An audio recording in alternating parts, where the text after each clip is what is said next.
to my little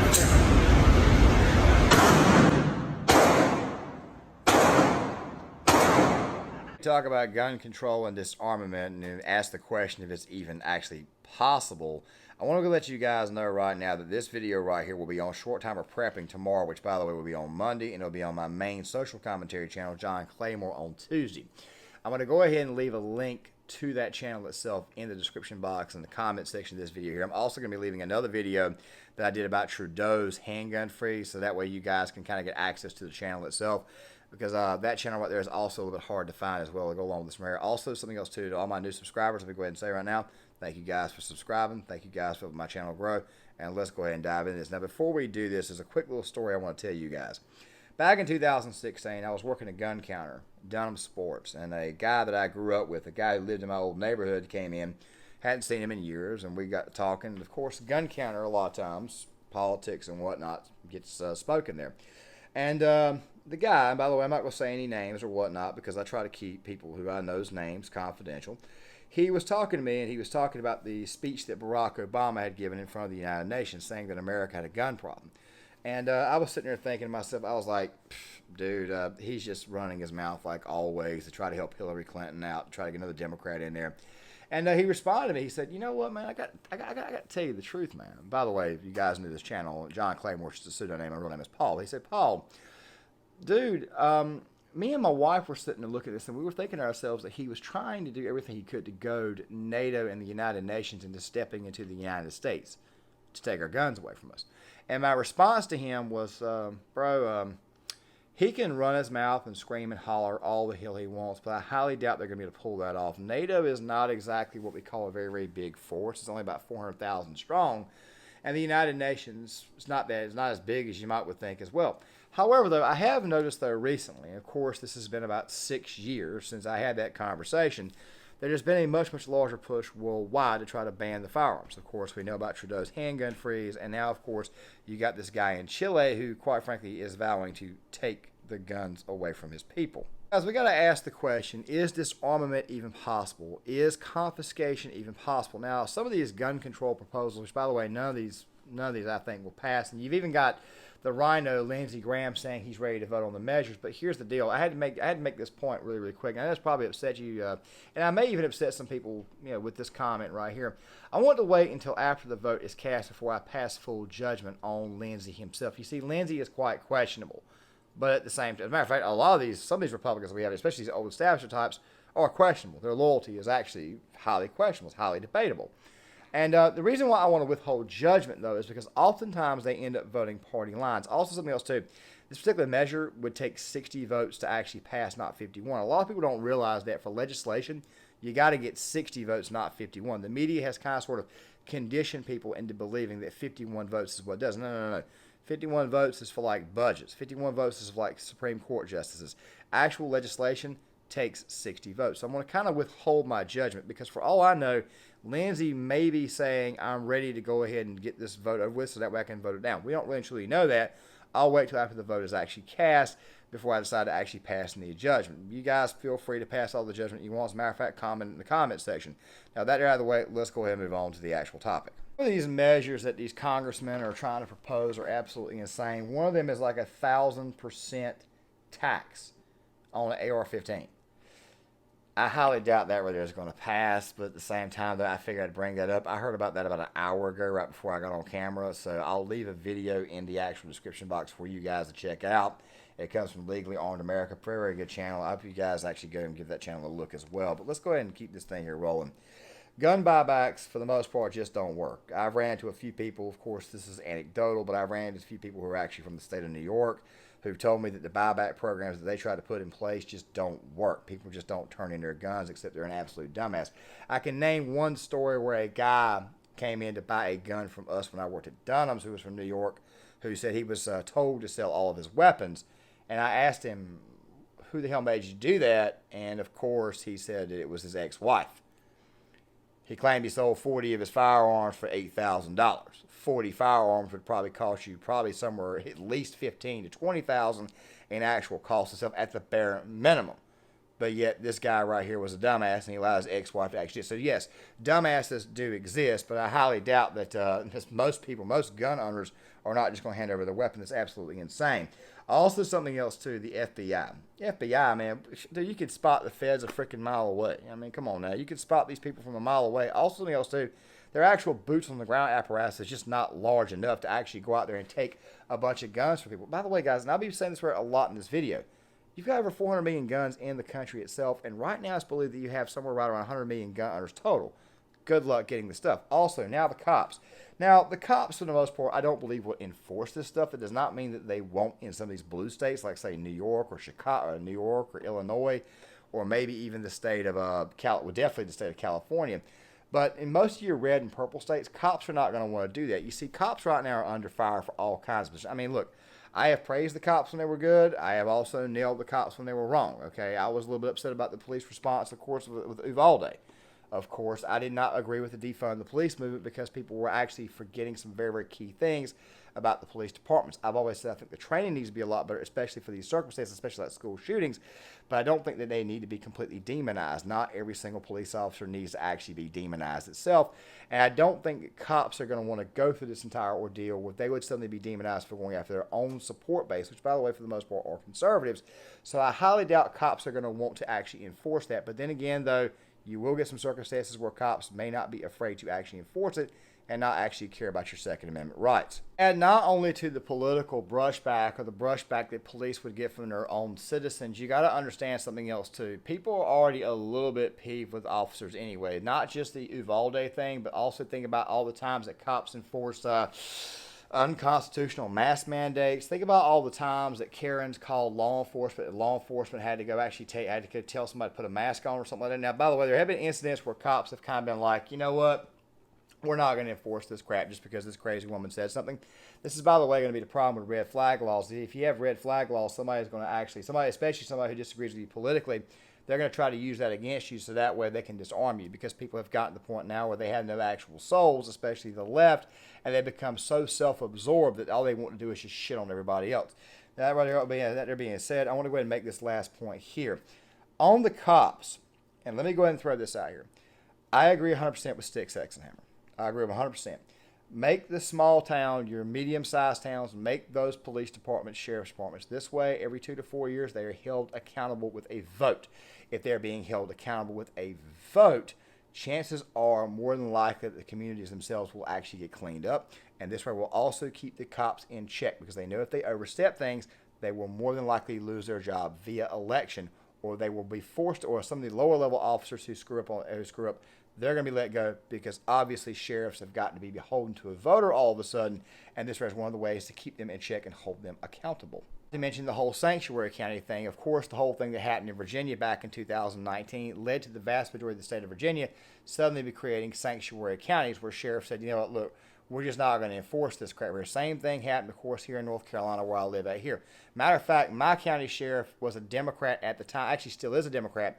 When that mess came out, she openly came out and said that she would not be enforcing it. So yes, there are some Democrats out there who will not enforce this crap. It's these liberal loons that we've got right now in the United States Congress. Typically on the lower level, it's not as bad. They typically won't try to enforce that crap. And ever since sanctuary counties sort of got created, law enforcement realizes that their job is now much under a much higher level of scrutiny, because they realize if they piss off their public, they're going to suddenly lose their job via the vote itself. Guys, here's the part where I actually thought about breaking this video down into 2 parts, but I'm pretty sure that I can effectively do it in a very, very concise manner. The military. Every time this entire discussion comes up, the left always screams, well, the military will come in there and take your guns. The military will do this, the military will do that right there. What these morons do not understand is that even though they've tried to social justice warrior our military up, you still got about a 60 to 70% that are actually still patriotic and actually care about the country. Also, something else too. Our military is not as big as these people make it out to be. It really isn't. I mean, our military is only about 1.4 million active members between all 6 branches, including the Space Force. Also, something else too, the United States Army, even with the National Guard, can only put together a force of about maybe 350,000 total. Also, something else too to consider about the 350,000 total, That was on the homeland itself. You still would have probably about 100 to 200,000 overseas bases between Europe, Japan, and everywhere else. And the Marines, of course, would more than likely be used to secure those overseas areas. I highly doubt that the federal government is going to be able to muster a force that would actually be willing to go up against its own people. Also, something else too, your desertion and your mutiny rate would be through the absolute roof. Also, something else too, we have to consider something else to go on this road too. And by the way, I wrote this down, but this is where it's going to take a lot of explaining, so bear with me.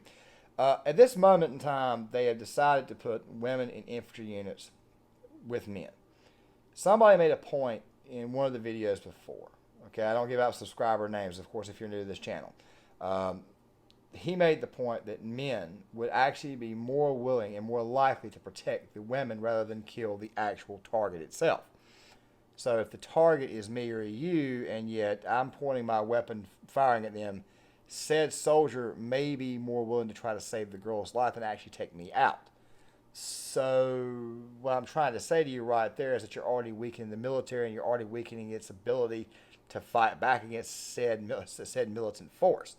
To go on top of that right there, also the CRT stuff creates racial division, which, by the way, I think that that's why they're using the CRT stuff, is not to create division in the military amongst themselves, but to create division amongst the military from the civilians.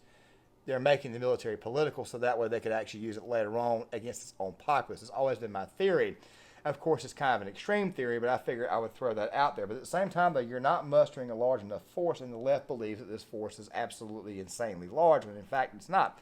Also, something else too, a lot of the weapons that our military uses are precision based. Outside of nukes, outside of MOABs, outside of a few specialty weapons, none of these weapons really and truly cause mass death. A lot of them are mostly just precision guided. Also, something else too, and also something else that the left really truly does not understand, is that our military force basically supplies the entire world against Russia and China. Okay, so how the hell are you going to supply the whole world, protect all your overseas installations, while at the same time disarming a force that could be anywhere between 10 million to 100 million? You see, the logic here about the military is absolutely insane. There is no actual logic here, and the left seems to always think that the military would just do their bidding. Well, more often than not, the left may find themselves put in a position where the military just may put their finger up in the air and say, fuck you guys, we stand with our patriotic brothers, the families, which, by the way, we came from, because the vast majority of the military comes from these patriotic families. I know myself because I'm prior service Marine, and my parents, including my stepfather, we were all patriotic, including my aunts and uncles. We were all very, very patriotic people. I'm one of the people who came from that sort. The vast majority of the military itself comes from a very, very patriotic base of people, and the left does not understand that. To add to that right there, it would be an absolute logistical nightmare. Like I said before, how are you going to supply the world but yet also at the same time fight your own people? It would also be an absolute political nightmare. The United States, for the most part, would be completely condemned on the world stage. I mean, then again, that right there might be the actual end game. Condemn the actual country itself and send in the UN and send in NATO, because they can't get their one world government unless a certain said country is completely disarmed. You see, the United States has the ability to create something like a one world government, but at the same time, though, it also has the ability to stop it. Now, I'm not going to get biblical here, because I may say that for later videos at a later date. I'm not so sure. But my argument has always been that the reason why the United States has never mentioned an end times prophecy is because we're probably not involved. Meaning that the United States, the most powerful force in the world, either has the power to create said incident, or also at the same time has the ability to not create said incident. And I think that the evidence of us not being able to create said incident is actually occurring to people's eyes, and they're seeing it at a much, much more rapid rate, especially with the inflation, especially seeing how the fact that our economy is basically shot.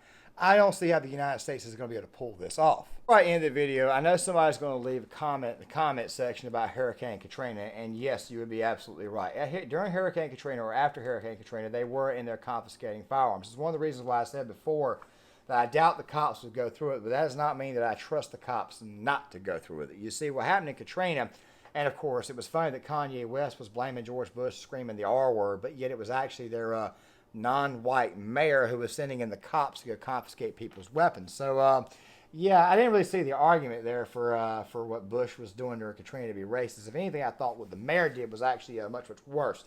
But that being said, I don't think that disarmament is even possible. Okay, you could pass gun control laws, gun control measures. You could do that. But at the end of the day, the firearms are still there. People have still got them in their hands, and you can't actually take them away from them. Not to mention the fact that the Supreme Court itself is actually expanding the gun rights themselves. I mean, there's another case that's set to have this happen this month, an open carry case in the state of New York, which is very, very funny to me that you had a shooter in the month of May. Not actually trying to assert anything. I'm just figuring I'd throw that out there. But the thing is this right here, though. Disarmament would be an absolute nightmare for the government. They would not be able to pull this off. Even with all their apparatus, it would be almost a complete impossibility. Look, the last statistic I saw on gun ownership in America, this was before 2020, was right around 81 million gun owners. That's a lot of freaking gun owners.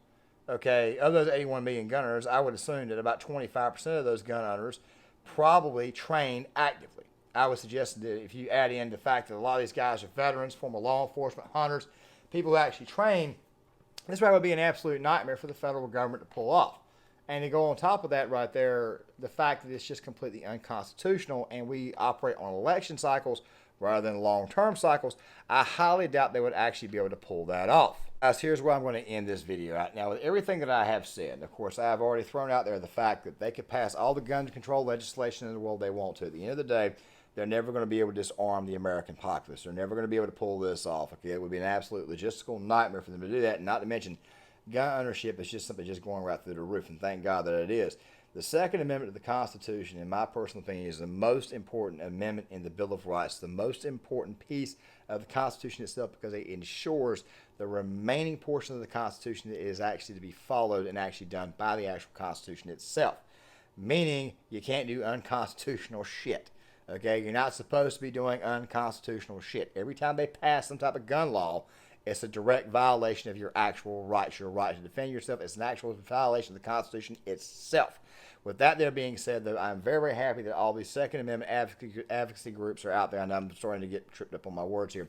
I'm glad that they are there because as of now, their work has actually given the Supreme Court the ability to actually expand our gun rights more. We have a case coming up this month, of course, an open carry case out of New York, and it looks to me like we're going to actually get a win on that one there.